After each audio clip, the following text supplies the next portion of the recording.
listen. So I'll just thank you guys for your patience.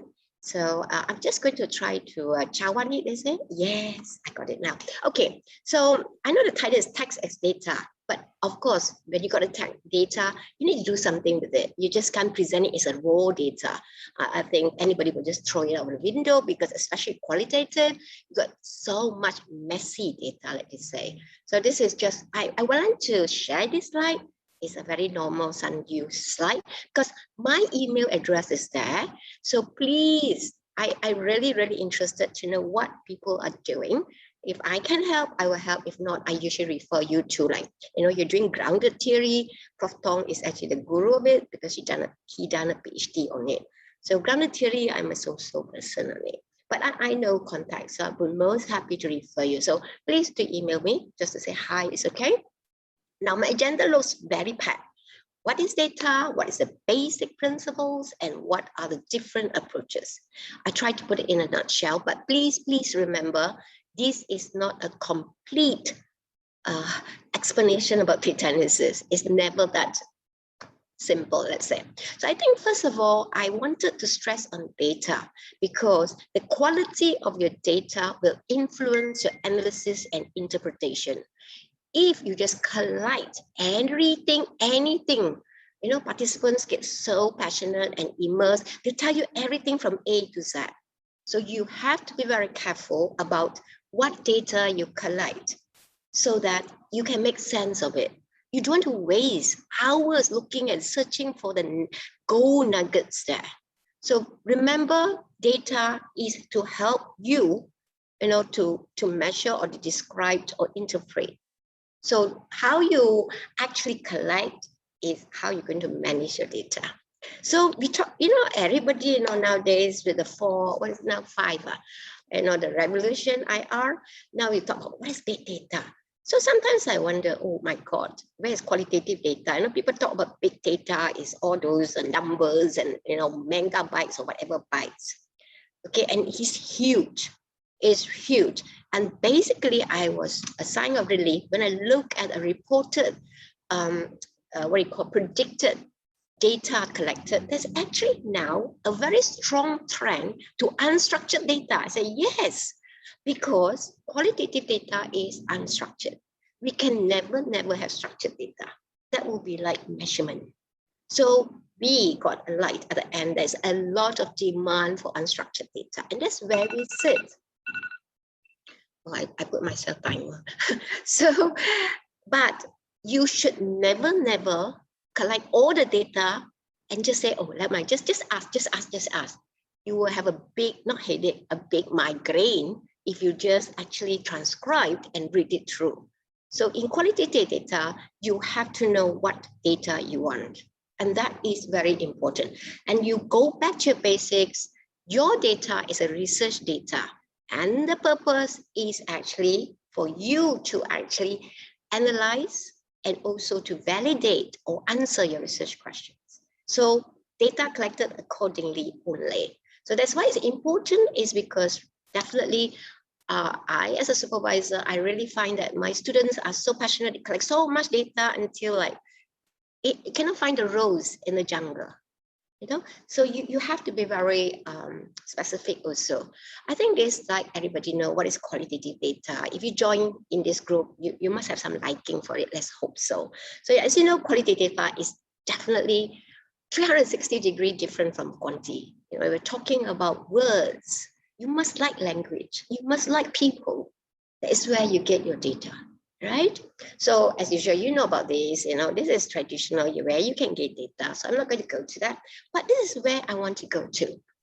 I think actually, no matter what approaches, my thoughts is that the most important thing, whether you're doing phenomenology analysis or IPA or content analysis or thematic analysis, most important thing for me is coding, how you code. So you need to get that fixed, then only you can analyze and interpret. So coding is actually in when you are in the reducing phase. You got all these marvelous piles of stories people share with you, alhamdulillah. But at the end of the day, your lecturers and your audience, if you want to publish or you want to present it, Nobody is going to be interested like you. This is your project, you'll be interested, but nobody wants to read through this. They just want, what is it all about? So the coding is actually, to me, is if you get that right, it should be no problem. So what is coding and all this one? I think it is just from the internet, right? So it's a code is a very important, significant sentence or words that capture the accent. So you just simply color, code, code, code, code. I got people saying, Prof, I got 300 codes. Don't worry, you can collapse it. Sometimes we code, code, code, code, code, code, and then you have to come back, look it, and identify out these 300. What are they saying, and what is the important quote you really want to share with your audience? There are a lot of outliers, people also say, in quantitative terms. Can quote anything, depending on your research questions. What are you looking at? Looking at processes, looking at experience, those are the things you focus and quote. Other things you're not looking, please leave it aside. If not, it will be a never-ending story. Because there's so much meaning behind each sentence when people talk, when people want, when you really want to interpret. So what can be coded? Anything, everything, but don't code everything. Doesn't answer your research questions, know your topic. But the two things you must always remember before you do your coding is that each of us are a human. We are thinking, we have our own perspective, we have our own, baggage. So, we sometimes have this stereotyping people and all those things. We have to be aware of that, because the coding is not coding our perspective. It's coding your participant perspective. So whatever you think, your own opinion is not the objective of this project. You want to share what your participant idea is. So your own bias, your own background, you have to be aware. That's where reflection is so important, and where you are, and why do you do it, and how do you, are you aware of your own biasness? And this is very important, because again, back to the basics, the researcher is the instrument. So if this instrument is flawed, your interpretation will be dubious. That is definitely the linkage. And don't forget, audience are human. They are not stupid. They know whether it is reflective of what is actually happening, or it's just well, I don't really think it's happening that way, there is something wrong there. So I always felt that, I always tell my students that, I don't know how, whatever you do, I read it, and at the end of it, I close it, I must able to imagine it happen in front of me. It was so clear, Crystal, the way you write it, that even I close the book, I can get what you're trying to tell me. And I think that is what I myself look for. Yeah, and in publication too. And this is just to remind us, as each of us do have different interpretation, and that's where there's a lot of questions. What picture? Right, there's a lot of questions about people having different interpretation. They are not wrong, because they are seeing what you project only, or what they see themselves. So in a way, we must be aware of that, that sometimes we are very narrow. We have to open up to how, because the context is different from us, how they react, and the context it reacts to will give you the interpretation. Right. So I think one of the way for me is to actually write down my thoughts. I would talk to myself when I was doing PhD. My husband was wondering and asking me, my husband is a doctor. So he was actually asking me, are you okay or not? Do we need to bring you to do a CT scan? Because I was mumbling to myself. Sometimes unconsciously you do it. And this is so that you crystallize your thoughts. That's one of my way. I don't know any of you have this phenomenon happen to you, mumbling and sort of quickly, looking around for a paper.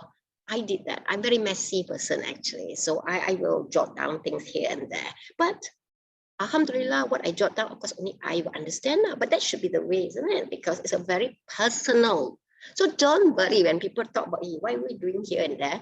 You understand it, and that is very important. Because qualitative is messy. It's really messy.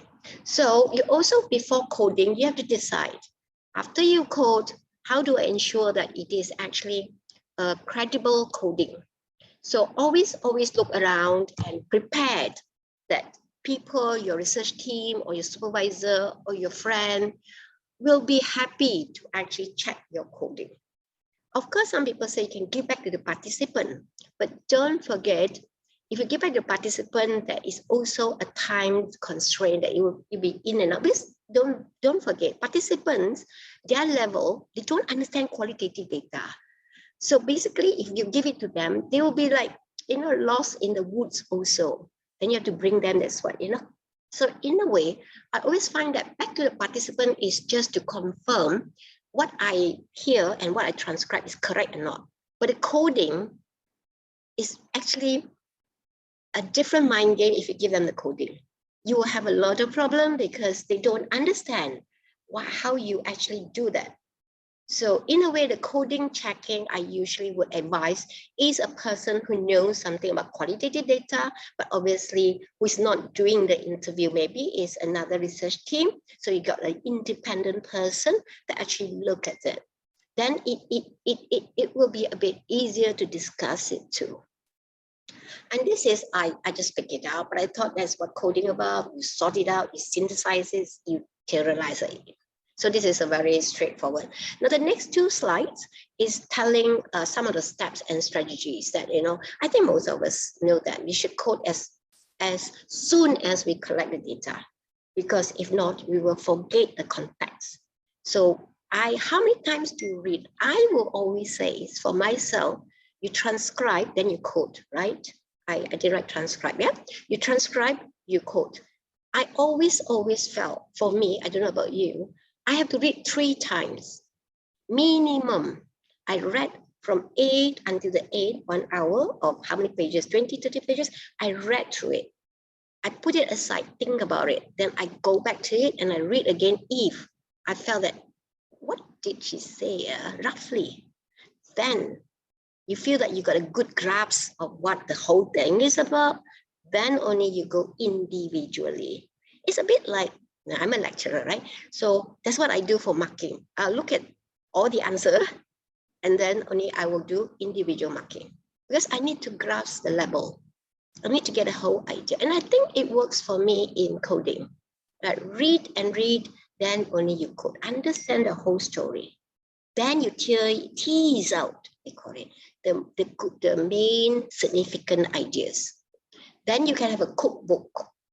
All this code in a book, that's where my student come with me with a book and say, Prof, I got 300 codes. No worries. After these codes, these pieces, you have to sit down and like a jigsaw puzzle, which one fits which and which one actually doesn't fit your picture. And are they actually what we call negative cases, or are they just outlier because the question asked was not actually the similar questions that you want to? Sometimes you get distracted and they add salt and pepper to it. So that is where you have to review the codes. There's a lot of checking. You may have to go back to the transcript to really understand, this code that sounds so funny. At the time sounds so clear, but when you review it, somehow you just don't get it. You will have to go back. So there's a lot of, like people say, it's interrelated. It's backward and forward. There's no shortcut to it.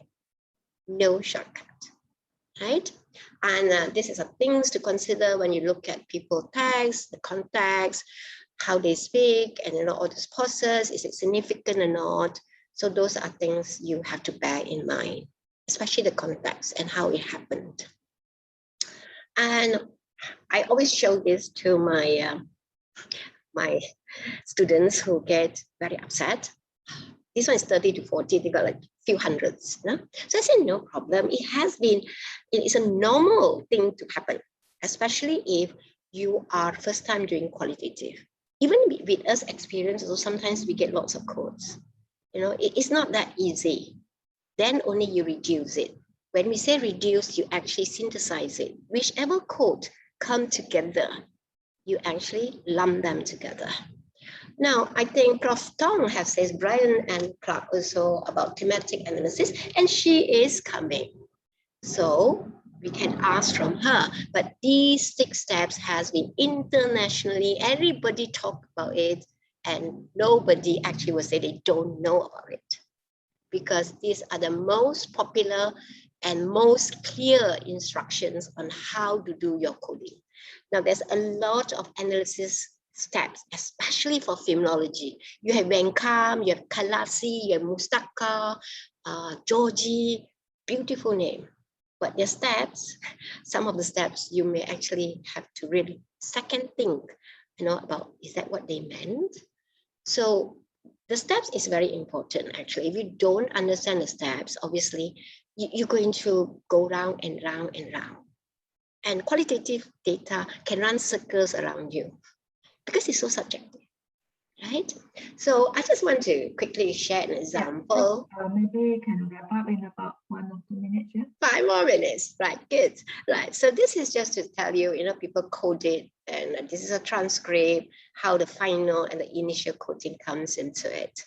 And then we come to different type. I just want to spend 5 minutes on a different type, because basically, to me, most important thing is coding. The different types, you just have to follow the steps.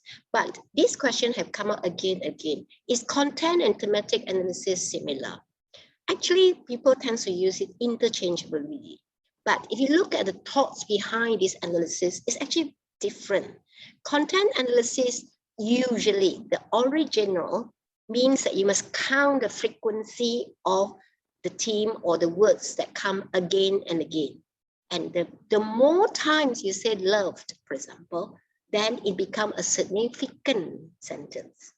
So originally it was very popular because it actually gave a direction to people. Oh, these words come out so often, then it is important.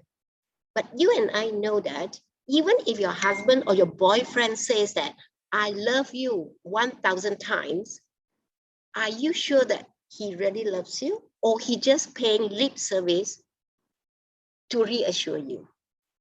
So that's when the content analysis slowly, to me, evolved into thematic analysis, where counting doesn't matter. Doesn't matter, only few people say it, but it's the intensity and the quality of the data that actually stress the significance of the theme. Right? So this one is just for you, the difference in black and white. And this is actually comparative, constant comparison method, which have 3 levels. And this is very, very a trademark for grounded theory. You cannot do grounded theory without having open accent and selective. It's just a labeling, actually, if you really look into it, right? So we do that. And framework is when you have a roughly predetermined coding framework from your first few interview. You actually use those to guide the rest of your analysis. So framework analysis also is quite nice, and the people likes it because it gives you a structure, and it is actually from emergent issue, from the first few, and then you develop more as if it comes up, more other themes. And like I say, phenomenology got so many, more than here, but they have their own specific types. Now, these 2, discourse and conversation analysis, it is another mind-blowing analysis to me. It's talking about really looking at language. So the faculty of linguistic and language, bang on. They really love this. I got the opportunity to actually did one study, and I actually gave up because conversation is analyzing the conversations dot by dot, face by face, all the dots and all the T's, all the full stop, all the comma, you really analyze it. So I did one, and I must say it's not my cup of tea, because it is very petty, I felt, but that's what conversation is about, all right? So you have to know it, then you can decide for yourself. So the last slide is about, please remember your data must always, your analysis, bear in mind credibility, transferability, dependability, and conformability. We don't do validity and reliability, but we do make our findings, our analysis credible. Last but not least, this is our journal. Please submit your articles to us. We welcome any articles, whether it is talking about design, collections, or analysis. And we are actually aiming for Scopus Index, but we need all your help because obviously it looks at the quality of the manuscript. And I'm sure University Sabah Malaysia got a lot of postgraduate students who are churning out papers.